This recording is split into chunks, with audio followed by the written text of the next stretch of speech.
So welcome back, everyone. Did you have an interesting break? Did you share some stories? Did you share some stories about who you are? Well, I don't know about that. I was in it, but I don't know, is it protagonist, tritagonist? And to be clear, that the Who I Am story is the story that establishes human contact, that lets the other person know you're a human being. Which means you are a person that has motivations. You have things that you aspire to, things that you enjoy, things that your life is about. So it can be small moments like watching your children sleep. It can be large moments like watching them being born. So, influence, I mean, that's kind of what we're working on here. The ways in which what we tell people about ourselves, the kind of picture that gives people. Like if you imagine like the sales situation, which is probably the most, focused example of influence, and the situation in which we have most distrust. There. The second thing people want to know is, why are you here? What are you getting out of this? Can they trust you? What's your motivation? If they don't know what you want, if they don't know what your angle is, how can they possibly trust you? Because they can't predict how you'll respond to whatever situations the two of you might get into. If you can demonstrate why you're there and be honest about it, be honest about people don't mind that you need stuff, that you want something for yourself. That is kind of an accepted part of human nature and human transactions.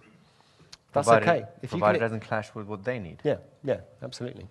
So, and particularly if you can demonstrate to people why you're here and how you can both win in the situation, that's a very powerful thing, right? Take two trainers. You know, one of them's there to genuinely serve and help other people. And the other just wants to be on a pedestal and, you know, have everyone worship him. The other one is humble enough to realize that someone must sit on the pedestal.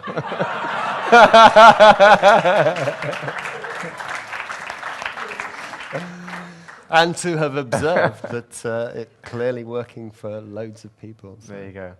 There you go. So, quite right.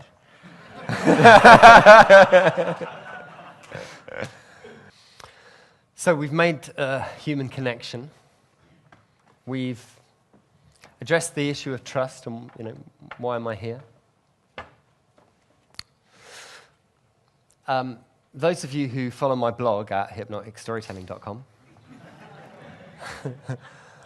will have already seen, will have heard the bee story.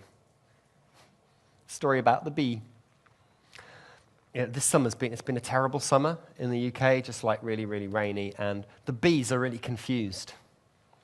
And they keep turning up. Like early on in the summer, this little bee came, just landed on the stairs.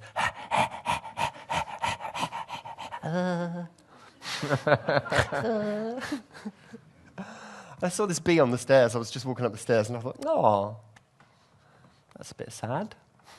I went into the kitchen and I got a bit of cardboard, ripped up a bit of cardboard from a cereal packet, dipped it in some water, soaked it, and then dipped it in some honey. Took it out, picked up the bee on the bit of cardboard and put it on the windowsill. And just left it there. And I watched it, and if you check out the blog at hypnoticstorytelling.com, you'll see there's a picture of the bee. This little tongue coming out. They love it. Like, it sits there, you know. First he's like... Then it's like starts to wake up.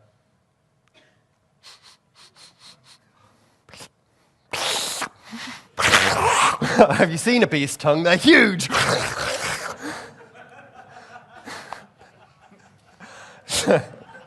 Sits there for ages.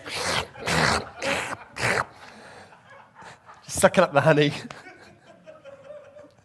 Sitting on the windowsill. And after a bit, it's like, you know.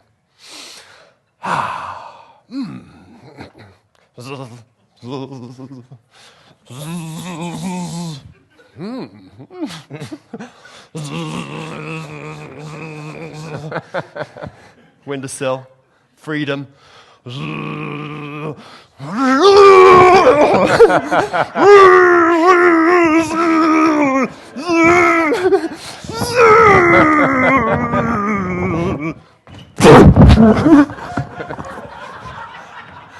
Zooms off into the distance, crashes straight into a wall on the opposite side, picks itself up again, flies into freedom.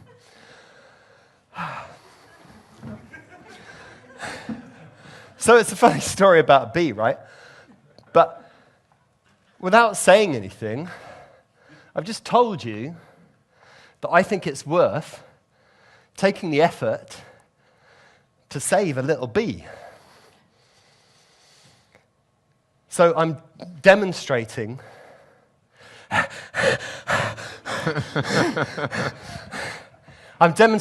values in action.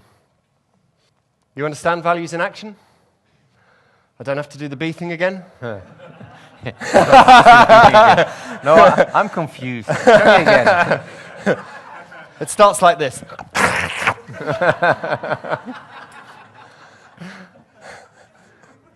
Just you wait, hear the monkey story.